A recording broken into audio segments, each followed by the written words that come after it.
यही है केली कदम। केली इसी कदम। से कन्हैया जी ने यमुना में प्रवेश किया था और पहले जो है यमुना यहाँ से बहती थी। ये हो रही हमारी वृंदावन की परिक्रमा, देख लो भाई, वृंदावन बना रखे हम लोग।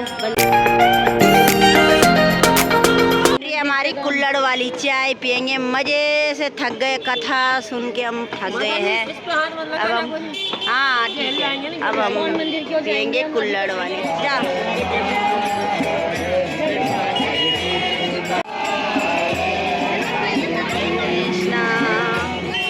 हमारी वृंदावन की परिक्रमा, देख लो भाई, वृंदावन बना रखे हम लोग, वृंदावन की परिक्रमा हो रही है। वृंदावन की परिक्रमा, हरे राम राम राम, वृंदावन की परिक्रमा। सारे परिक्रमा वाले लोग हैं जो परिक्रमा के लिए जा रहे हैं, और हम भी लगे हुए हैं रास्ते में, परिक्रमा के साथ साथ भी जा रहे हैं। अब हम थक चुके थे तो इसलिए हम अब थोड़ा सा रिक्शे में जा रहे हैं, और ये हमारे गुरुजी है जो हमें दर्शन कराएंगे अच्छी तरह से। तो ये रहे। राधे राधे। राधे राधे। ये जगह कालीदह है, जहाँ पर भगवान श्री कृष्ण ने कालिया नाग को परास्त किया था। कालिया नाग को मारा नहीं है, कालिया नाग को परास्त किया गया। आप अगर सही से देखा पाएँ थोड़ा वृक्ष को जूम करके, ये कदम का वृक्ष है जिससे कन्हैया जी ने यमुना में प्रवेश किया था। कालिया नाग की पत्नियों के अनुनय विनय पर कालिया नाग को छोड़ दिया गया था और उससे बोल दिया गया था कि तुम वृंदावन से बाहर चले जाओ, और अगर कभी वृंदावन में दोबारा मुड़कर देखा वृंदावन की ओर तो पत्थर के बन जाओगे। तो यहाँ से कुछ दूरी पर लगभग 5 किलोमीटर दूर जाकर, उसको विश्वास नहीं था कन्हैया जी की बातों पर, तो उसने जैसे ही मुड़कर देखा तो जैंत गाँव में वो पत्थर का बन गया। आज भी जैंत गाँव में सरोवर भी पड़ता है और इसका मंदिर भी है कालिया नाग। ये जो दोस्तों आप देख पा रहे हैं, ये कालिया नाग का मंदिर है। अभी थोड़ा हम रात्रि के समय हैं तो इसलिए आपको दर्शन तो नहीं हो सकते, लेकिन वृक्ष के दर्शन अवश्य करवाएंगे जिससे कन्हैया जी यमुना में प्रवेश किए। ये है वृक्ष है ना? यही है केली कदम। केली इसी कदम से कन्हैया जी ने यमुना में प्रवेश किया था और पहले जो है यमुना यहाँ से बहती थी। कि आप इस समय भी घाट की तरह आप देख पा रहे हैं जो नवनिर्माण हुआ है, लेकिन अभी भी जब बाढ़ आई थी तो यमुना यहीं से बह रही थी। बहुत ही दिव्य वृक्ष हैं। अगर आप दिन के समय कभी भी इसके दर्शन करने आएंगे तो पुजारी जी आपको इस पर भगवान के चरण के भी दर्शन करवाएंगे। रात काफ़ी हो चुकी है इसलिए अंधेरे में कुछ नहीं दिख पा रहा, मगर जो हमारे साथ भैया है जो हमें गाइड कर रहे हैं वो बहुत अच्छी तरह से हमें समझा रहे हैं। वन आ गए पार्वती जी मना के हारी, ना माने त्रिपुरारी, वृंदावन आ गए हैं, वृंदावन आ गए। मदन मोहन जी जो वृंदावन के 7 श्री विग्रह हैं स्वयं प्रकट, उनमें से एक हैं मदन मोहन जी, जिनको सनातन गोस्वामी जी ने प्रकट किया था। पहले यमुना यहीं से बहती थी, बिल्कुल यमुना के किनारे पर ही ये बसे हुए हैं। इनके मूल श्री विग्रह इस समय राजस्थान में हैं, लेकिन उनके प्रतिभू आज भी यहीं पर हैं। बोलिए मदन मोहन जी। जगह का नाम जुगल घाट है और इस रास्ते से आप थोड़ी सी अंदर जाएंगे तो राधा वल्लभ जी के दर्शन होंगे। 200 मीटर पे और आगे जाएंगे तो बांके बिहारी जी के दर्शन। राधा वल्लभ दर्शन दुर्लभ। जो प्रेमानंद जी महाराज की ने गुरु दीक्षा ली है वो राधा वल्लभ जी से ली हुई है, और राधा वल्लभ जी स्वयं प्रकट 7 श्री विग्रहों में से एक हैं जो स्वयं प्रकट हुए। भक्त नामदेव जी ने इनको शिव जी की भक्ति करने के बाद प्रकट किया था, जो शिव जी के हृदय से प्रकट हुए। एक समय की बात है, भक्त नामदेव जी भगवान शंकर के भक्त थे, गांव में रहकर भक्ति किया करते थे। तो गांव वालों ने कहा कि भक्ति करने से कुछ नहीं मिलेगा, कुछ काम धंधा करो तो कुछ बात बने। तो ये बात नामदेव जी की लग गई दिल पर और वो निकल पड़े जंगल की ओर, और शिव जी की कठोर तपस्या करने के बाद उनके समक्ष भगवान शंकर प्रकट हो गए। जब भगवान शंकर प्रकट हुए तो भगवान शंकर ने कहा कि वरदान मांगो। भक्त नामदेव जी बोले कि प्रभु आप हमारे सामने खड़े हैं तो हम क्या मांगें, हमारी कोई इच्छा नहीं है, जब आप हमारे सामने खड़े हो तो हम परिपूर्ण हैं। लेकिन भगवान शंकर ने कहा कि मैं जब भी भक्त को दर्शन देने के लिए जाता हूँ तो बिना कुछ लिए मैं वापस नहीं जा सकता। तो भक्त ने कहा कि प्रभु जब आप नहीं जा सकते बिना कुछ दिए, तो जो आपके हृदय के निकट हो वो मुझे दे दीजिए। भोले बाबा के हृदय में हमेशा राधा कृष्ण की लीलाएं चलती है, तो उन्होंने कन्हैया जी के श्री विग्रह भक्त नामदेव जी को भेंट दिए। लेकिन भक्त नामदेव जी शंकर जी के भक्त थे, तो उनकी सेवा के लिए थोड़ा उतने भाव नहीं थे। तो राधा रानी जी ने बंसी को आदेश दिया कि जाओ वृंदावन में मेरे लालजू अकेले हैं उनकी सेवा के लिए। तो बंसी का अवतार लेकर श्री हित हरिवंश महाप्रभु जी आए और उन्होंने राधा वल्लभ जी की सेवा की। ये लीला रही है मेरे राधा वल्लभ जी की। राधा वल्लभ दर्शन दुर्लभ, ज़्यादातर लोग बांके बिहारी आ जाते हैं और भी बहुत बहुत मंदिरों में घूम जाते हैं, लेकिन ज़्यादातर लोगों को बांके वो जो राधा वल्लभ जी हैं वहाँ बहुत कम जाता है। राधा वल्लभ दर्शन दुर्लभ इसीलिए कहा। बोलिए राधा वल्लभ लाल की जय। ये इस साइड में पूरी यमुना है, अंधेरा हो चुका इसलिए कुछ दिख नहीं पा रहा है, मगर ये पूरी यमुना नदी है। ये इमली तला है, महाप्रभु जी की बैठक भी है और यहाँ अंदर बहुत ही प्राचीन इमली का वृक्ष है। ऐसा बताया जाता है कि राधा रानी जी के पैर में इमली चिपक गई थी और इमली को राधा रानी जी ने श्राप दे दिया था कि आज के बाद ब्रज में आप पकोगे नहीं। राधा रानी जी ने कहा, हे लाडली जी, आपकी शरण मिल गई ना, अब मुझे कोई किसी चीज़ की आवश्यकता नहीं। राधे राधे राधे। इस जगह का नाम श्रृंगार घाट है। कन्हैया जी और राधा जी यमुना किनारे बैठकर एक दूसरे का श्रृंगार किया करते थे। बोलिए श्रृंगार घाट की जय। राधे राधे। ये जो आप वृक्ष देख पा रहे हैं, ये चीर घाट पर चीर कदम है। यहाँ पर भगवान ने गोपियों के वस्त्र चुराए थे। वस्त्र जो चुराए थे उसके दो कारण थे, दो लीला थी, इसलिए कन्हैया जी ने वस्त्र चुराए थे। ये बिल्कुल यमुना किनारे है, केसी घाट के पास में। एक तो गोपियों को ये शिक्षा देनी थी कि जल में स्नान नग्न नहीं किया जाता और स्त्रियों को तो जल में घुसकर भी स्नान नहीं करना चाहिए। एक तो ये ज्ञान देना था गोपियों को, इसलिए वस्त्रहरण की लीला हुई थी।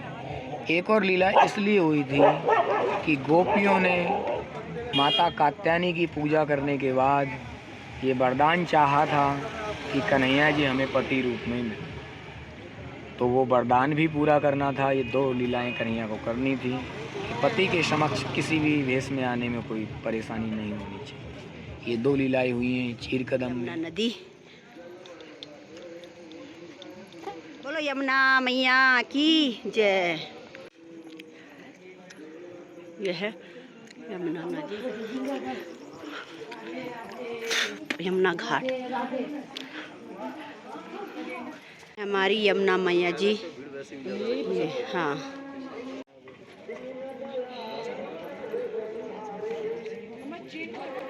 और ये यमुना मैया जी के नीचे देखो यमुना घाट। ये देखो,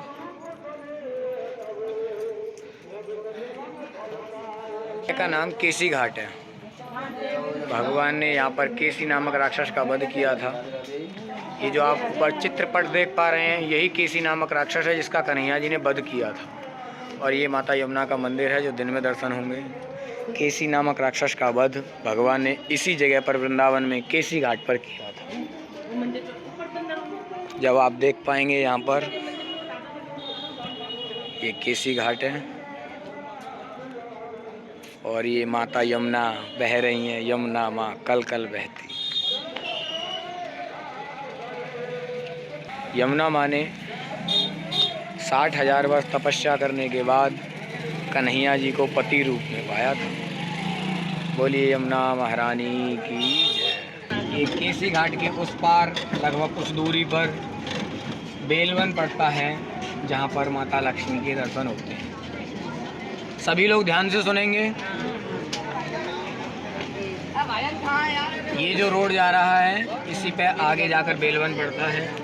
बेलवन वो दिव्य स्थान है जहाँ पर माता लक्ष्मी जी महाराष्ट्र देखने के लिए आई थी, लेकिन लक्ष्मी जी को महाराष्ट्र में प्रवेश नहीं मिला। जैसे भगवान शंकर महाराष्ट्र देखने के लिए आ रहे थे, ऐसे ही माता लक्ष्मी भी महाराष्ट्र देखने के लिए आ रही थी, लेकिन उनको वृंदावन की सीमा से बाहर ही रोक दिया गया और बोल दिया गया कि आप धन और ऐश्वर्य की देवी हैं, आपको वृंदावन में प्रवेश नहीं मिलेगा। कुछ समय बाद महाराज संपन्न हुआ। उसके बाद कन्हैया जी ने संसार की ओर देखा कि लक्ष्मी जी आई हुई हैं, छोड़ लेते लक्ष्मी जी आई हुई हैं, तो कन्हैया जी उनको दर्शन देने के लिए पहुँचे और लक्ष्मी जी बोली कि कन्हैया मुझे महाराज के दर्शन करवाओ।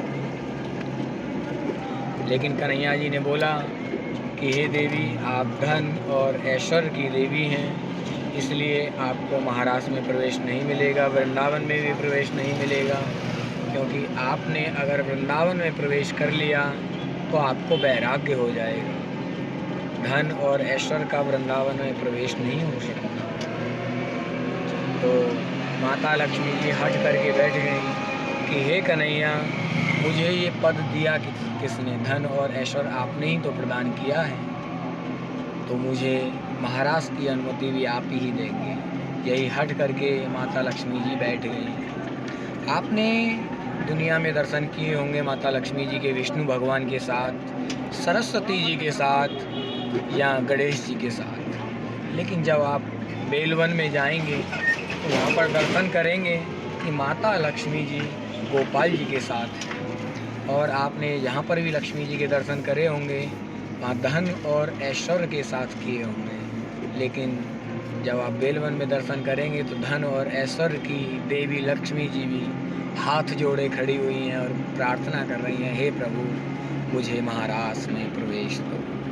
बोलिए बेलवन की जय, लक्ष्मी गोपाल की जय। दूरी पर बंसी भट्ट है, यहाँ पर कन्हैया जी बंसी बजाते हैं। और 300 मीटर की दूरी पर मलुक पीठ है, संत मलुक दास जी की समाधि, जहाँ के पीठाधीश्वर इस समय राजेंद्र दास महाराज जी हैं। और जब आप मलुक पीठ में दर्शन करने जाएंगे तो वहाँ बड़े ही दिव्य दर्शन होते हैं। वहाँ पर सबसे पहले मंदिर में प्रवेश करते ही हमको बाएं हाथ पर भगवान शंकर के दर्शन होंगे, और थोड़ा सा और आगे हम बाएं को ही मुड़ेंगे तो हमको मलुक दास जी की समाधि के दर्शन होंगे। महान संत हुए हैं मलुक दास जी, जिनका एक दोहा जो है वो मैं सुना देता हूँ। अजगर करे न चाकरी, पंछी करे न काम, दास मलुका कह गए सबके दातारा। तो आपको मलुक दास जी की समाधि के दर्शन होंगे और सामने आपको सीताराम जी के दर्शन होंगे लक्ष्मण सहित। एक प्रथम तल पर ऊपर चढ़ेंगे तो आपको दर्शन होंगे जहाँ पर राम नाम बैंक है, राम नाम बैंक, और जहाँ पर राम नाम संकीर्तन 24 घंटे चलता ही रहता है। जब आप द्वितीय तल पर जाएंगे तो आपको बहुत ही सुंदर दर्शन होने वाले हैं, जहाँ पर 1.25 लाख शालिग्राम जी, 1.25 लाख शालिग्राम जी के दर्शन होंगे आपको। शेषनाग की छत्र छाया, बहुत ही दिव्य दर्शन है। आप जब चाहें यहाँ आ सकते हैं दर्शन करने। राधे राधे। कर पा रहे हैं जगन्नाथ मंदिर, जगन्नाथ घाट, बहुत ही दिव्य स्थान है। ये जो पुरी पड़ती है ओडिशा में, जहाँ पर भगवान जगन्नाथ के दर्शन होते हैं, वहाँ के जो श्री विग्रह हैं वो शायद 35 वर्ष में एक बार बदले जाते हैं। तो जब आज़ादी के बाद सबसे पहली बार वहाँ के श्री विग्रह बदले गए थे तो वो वहाँ से श्री धाम वृंदावन आए थे। एक संत हुए हैं जिनका नाम मुझे अभी स्मरण में नहीं आ रहा है, वो इनको वृंदावन लेकर आए थे। आज भी जब आप वृंदावन में आएंगे तो जगन्नाथ घाट पर जगन्नाथ मंदिर है, वहाँ पर अगर आप लोग दर्शन करेंगे तो आपको उन श्री विग्रह के दर्शन होंगे। बोलिए जगन्नाथ भगवान की जय। संत ने प्रकट किया था, उनकी तपोस्थली है, हरिदास जी महाराज की तपोस्थली। तटीय स्थान में आज भी कोई भी इलेक्ट्रॉनिक उपकरण उपयोग नहीं किया जाता है, किसी भी मशीनरी का इसमें प्रवेश नहीं है। जब भी आप इसके दर्शन करने आएंगे बहुत सुंदर आपको दर्शन होंगे। ये आज भी प्राचीन वृंदावन की झलक दिखाता है कि मेरा वृंदावन कितना सुंदर हुआ करता था। और जो यहाँ की रज है ना, उसको संतगण अपनी चलनी से छानते हैं, और वो इसलिए छानते हैं कि मेरे युगल सरकार राधा और कृष्ण यहाँ लीला करने के लिए आएंगे, उनके पैरों में कोई चीज़ चुभ ना जाए, इसलिए वो प्रभु यहाँ पर जो संत लोग हैं वो उस रेत को छान छान कर उसमें से कंकड़ पत्थर निकालते हैं। बहुत ही दिव्य स्थान है वृंदावन का। राधे राधे। इस जगह का नाम पानी घाट है। पानी घाट वो दिव्य स्थान है जहाँ पर गोपियाँ पानी भरने के लिए आती थी, और यमुना के उस पार दुर्वासा ऋषि जी का गांव पानी गांव है।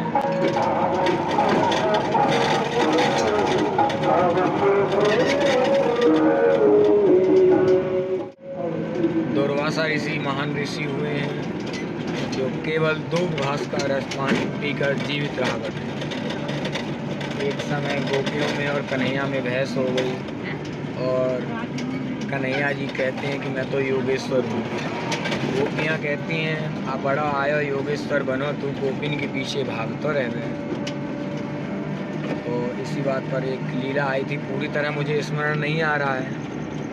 तो कन्हैया ने कहा था, जैसा मेरे को स्मरण आ रहा है वैसा बता रहा हूँ, कि जब तुम्हें ज़रूरत पड़े तो परछा लेना कि मैं योगेश्वर। तो गोपियाँ दुर्वासा ऋषि जी को भोजन करवाने के लिए जा रही हैं। तो उन्होंने कन्हैया से कहा कि कन्हैया इस समय नाविक मिलेगा नहीं, बताओ यमुना कैसे पार करें। तो कन्हैया ने कहा कि यमुना जी से बोल देना कि अगर श्री कृष्ण योगेश्वर हैं तो हे यमुना माँ मुझे रास्ता दें। ये बात गोपियों ने जाकर यमुना जी से बोली कि हे यमुना माँ श्री कृष्ण अगर योगेश्वर हैं तो आप मुझे रास्ता दें। और उसी समय यमुना जी ने रास्ता दिया। राधे राधे।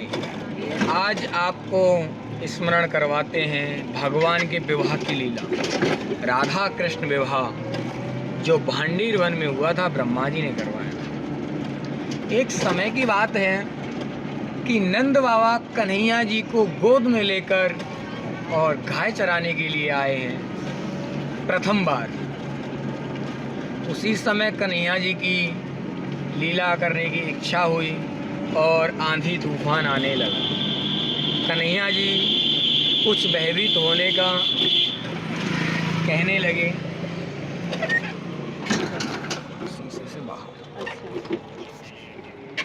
तो कन्हैया जी थोड़ा भयभीत होने लगे।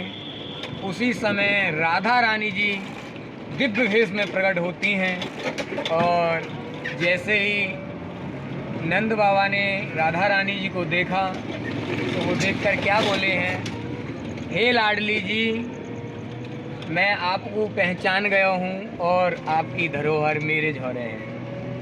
तुम या अपनी धरोहर ले जाओ कन्हैयाएँ, और अपना मनोरथ सिद्ध करके याकू मैया यशोदा को दे आई।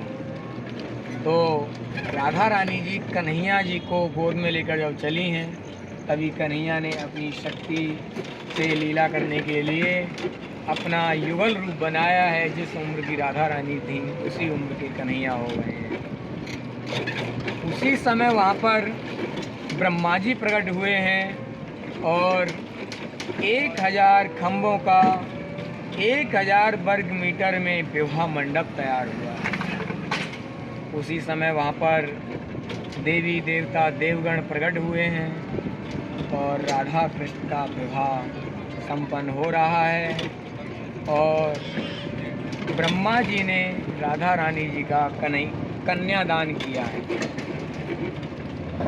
जब विवाह संपन्न हो रहा था तो ब्रह्मा जी ने कहा कि लाला जब तक तुम राधा रानी की मांग में सिंदूर नहीं भरोगे जब तक विवाह परिपूर्ण नहीं होगा। जैसे ही राधा रानी जी की मांग में कन्हैया जी ने सिंदूर भरा है, उसी समय वो जो विवाह मंडप था वो लुप्त हो गया है। ब्रह्मा जी भी अंतर्ध्यान हो गए हैं, सभी देवी देवता देवगण भी अंतर्ध्यान हो गए हैं। इस प्रकार राधा कृष्ण का विवाह संपन्न हुआ, और राधा और कृष्ण अपनी लीलाओं में मग्न होकर लीला विहार करने लगे। फिर गोपियों ने आकर उन्हें जगाया कि हे प्रभु, संसार की लीला, संसार के लिए अवतार लेकर आए, उस लीला पर भी ध्यान दो। उसी समय कन्हैया जी दोबारा से बाल रूप में आ जाते हैं, और राधा रानी जी कन्हैया जी को गोद में लेकर माता यशोदा को दे आते। मीटर की दूरी पर माता चामुंडा का दर्शन है। एक संत हुए हैं शायद रूप गोस्वामी जी, जिनको राधा रानी ने माता चामुंडा के रूप में दर्शन दिए थे। ये परिक्रमा मार्ग से लगभग 500 मीटर दूरी पर है। बोलिए चामुंडा मैया की जय। गोपाल खार है, गोपाल खार, यहाँ पर कन्हैया जी गोपाल जी गाय चराने के लिए आते हैं। गोपाल खार, खार का मतलब होता है कि बारिश के कारण थोड़े बहुत ऊंची नीची जगह हो जाती है, थोड़ा पहाड़ जैसे, उसको खार बोलते हैं, खर्र भी बोलते हैं। बोलिए गोपाल खार की जय।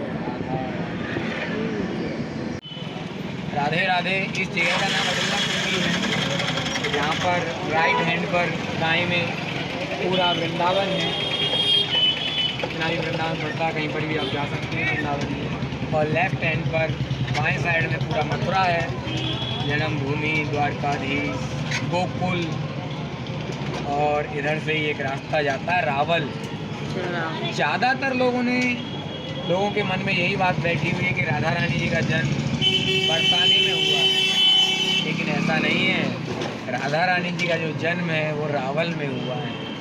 कमल पुष्प पर जो प्रकट हुई है वो रावल में प्रकट हुई है। राधा रानी जी का पुराना गांव रावल है और कन्हैया जी का पुराना गांव गोकुल है, और कन्हैया जी का नया गांव नंदगांव है, और राधा रानी जी का नया गांव बरसाना है। एक समय की बात है, जब कंस के अत्याचार ज़्यादा बढ़ गए तो नंद राय जी ने सोचा कि यहाँ से निकल जाना ही बेहतर है, लाला की भी सेफ्टी के लिए।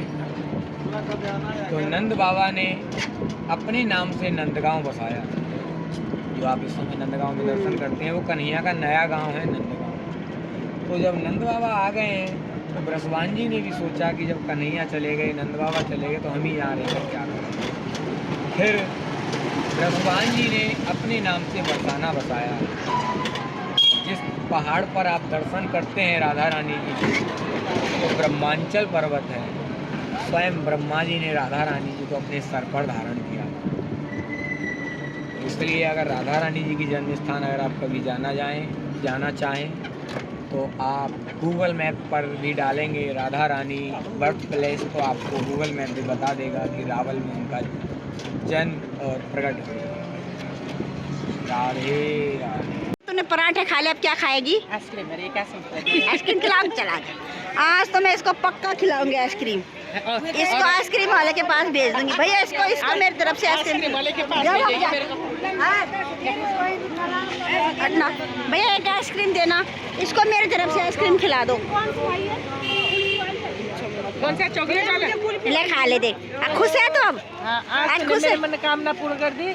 आज से नहीं बोलूंगी बार बार। कब से बोला। हम लोग आ चुके हैं, फिर से अपने स्थान पे बैठ चुके हैं, और अब हम इसके बाद हम थोड़ा सा कीर्तन भजन करेंगे। कान्हा जी के कीर्तन भजन करने के बाद फिर हम अपनी बस पकड़ेंगे, फिर हम चले जाएंगे अपने घर को दिल्ली। तो अभी थे थोड़े से कीर्तन भजन करते हैं, आश्रम में रुक के कीर्तन भजन करने के बाद फिर निकलते हैं अपने घर के लिए।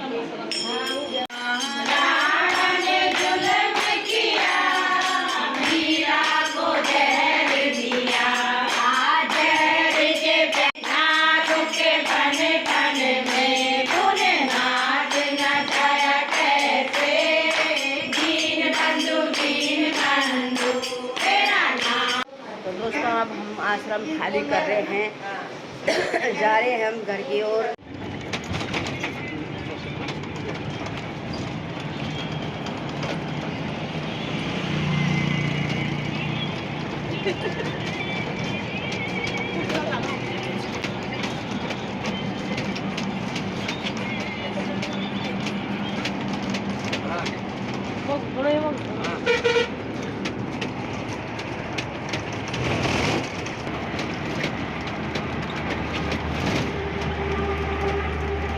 अगर कोई इन बहनों को जानता है तो प्लीज़ बताएं। अरे ये पता नहीं बस में सो रखी है, इनको नशा किसी ने कुछ सुगाया, कुछ नहीं पता ही नहीं चल रहा है। शकल देख लेना प्लीज़, और इसमें नंबर भेज रहे, इसमें संपर्क करना। ये 3 बहनें बेचारी पता नहीं लग तो रही है उत्तराखंड की होंगी, ऐसे लग रही है उत्तराखंड की, मगर देखो बहनों को बड़ी मुश्किल से जगाया हमने, पता नहीं कब से सो रही थी बेचारी। अब ये कह रही कि हम उत्तराखंड की रहने वाली है और ये गए थे मथुरा वृंदावन। इनको ना किसी ने रास्ते में सुंघा लिया शायद, तो इस बहन का तो बेचारी का पर्स हो गया था चोरी, और इस बहन का भी पर्स हुआ था चोरी, है ना। और बाकी तो ठीक ठाक है ये, वो भी अभी वो उसमें नहीं आई, वो उसको हम कोशिश कर रहे हैं कि होश में आए, ये होश में आए। इसको 2 बार तो बहनों 2 बार सुनाया। आगे जब भी यात्रा में जाओगे ना तो ध्यान से जाना, और किसी की दिए बिस्कुट खाया था ना तूने कल, किसने बिस्कुट खाया था, किसी के दिया वो मत खाना, कोई प्रसादी बोला तब भी मत खाना, ठीक है। इसी बहन ने आपको बिस्किट खिलाए।